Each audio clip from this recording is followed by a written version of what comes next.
माओवाद की राह छोड़कर संविधान के रास्ते पर लौटे युवाओं के लिए आज का दिन ऐतिहासिक और प्रेरणादायी रहा। 120 पुनर्वासित युवाओं का दल छत्तीसगढ़ विधानसभा पहुंचा, जहां उन्होंने लोकतांत्रिक व्यवस्था को नजदीक से समझा। इस अवसर पर मुख्यमंत्री विष्णुदेव साय और उप मुख्यमंत्री विजय शर्मा ने युवाओं से संवाद कर उन्हें मुख्यधारा में सम्मानजनक भविष्य का भरोसा दिलाया। माओवाद की विचारधारा त्याग कर संविधान की राह अपनाने वाले 120 पुनर्वासित युवाओं का दल आज रायपुर स्थित छत्तीसगढ़ विधानसभा पहुंचा। युवाओं ने सदन की कार्यवाही का प्रत्यक्ष अवलोकन किया और लोकतांत्रिक प्रणाली की कार्यप्रणाली को समझा। ये शैक्षणिक भ्रमण उनके लिए न केवल जानकारीपूर्ण रहा, बल्कि एक नए विश्वास और दिशा का प्रतीक भी बना। विधानसभा परिसर में मुख्यमंत्री विष्णुदेव साय ने युवाओं से आत्मीय मुलाकात की और उन्होंने जय जोहार कहकर स्वागत करते हुए कहा कि राज्य सरकार पुनर्वासित युवाओं की सुरक्षा और सम्मान को सर्वोच्च प्राथमिकता देती है। मुख्यमंत्री ने कहा कि हिंसा का रास्ता छोड़कर संविधान के मंदिर में आना ये साबित करता है कि सकारात्मक बदलाव संभव है। सरकार शिक्षा, कौशल विकास और स्वरोजगार के माध्यम से इन युवाओं को आत्मनिर्भर बनाने के लिए लगातार प्रयास कर रही है। उप मुख्यमंत्री विजय शर्मा ने कहा कि गणतंत्र छोड़कर गणतंत्र में लौटने वाले युवाओं का राज्य सरकार हृदय से स्वागत करती है। उन्होंने कहा कि संविधान ही शांति, विकास और समृद्धि का मार्ग दिखाता है। पुनर्वासित युवा समाज में सकारात्मक परिवर्तन के वाहक बनेंगे और अन्य लोगों के लिए प्रेरणा बनेंगे।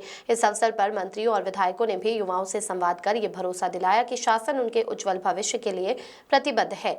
युवाओं ने अपने अनुभव साझा करते हुए कहा कि लोकतांत्रिक व्यवस्था को नजदीक से देखने का अवसर उनके लिए अत्यंत प्रेरणादायी रहा और अब वे संविधान व कानून के दायरे में रहकर समाज के विकास में सक्रिय भूमिका निभाएंगे। उल्लेखनीय है कि इस 120 सदस्यीय दल में 66 पुरुष और 54 महिलाएं शामिल है। ये समूह 3 दिवसीय शैक्षणिक भ्रमण पर रायपुर पहुंचा है, जहां वे शासन प्रशासन की कार्यप्रणाली और विकासात्मक पहलों से परिचित हो रहे हैं। Bureau report. बड़ा गौरव का विषय है। ज्यादा हिलो मत भाई।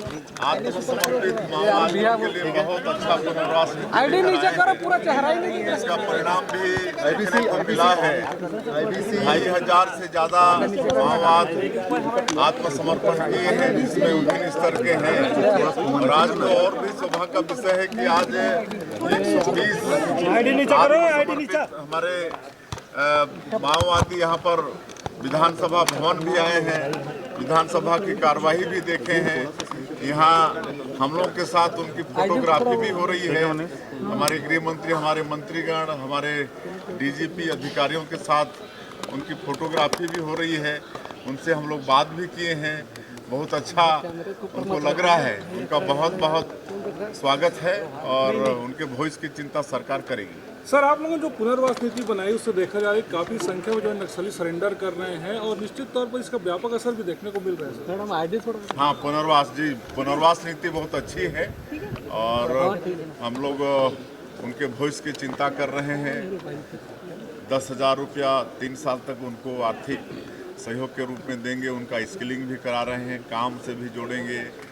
शहर में अगर मकान बनाना है तो 4 डिसमिल ज़मीन, गांव में खेती करेंगे तो 1 हेक्टेयर ज़मीन, ये सब की व्यवस्था पुनर्वास नीति में है।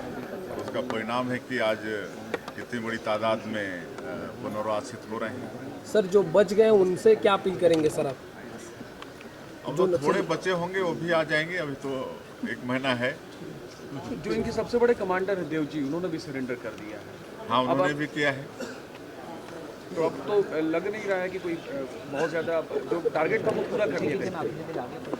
छोटे स्तर के बच्चे होंगे वो भी आ जाएंगे। ठीक है। Thank you sir.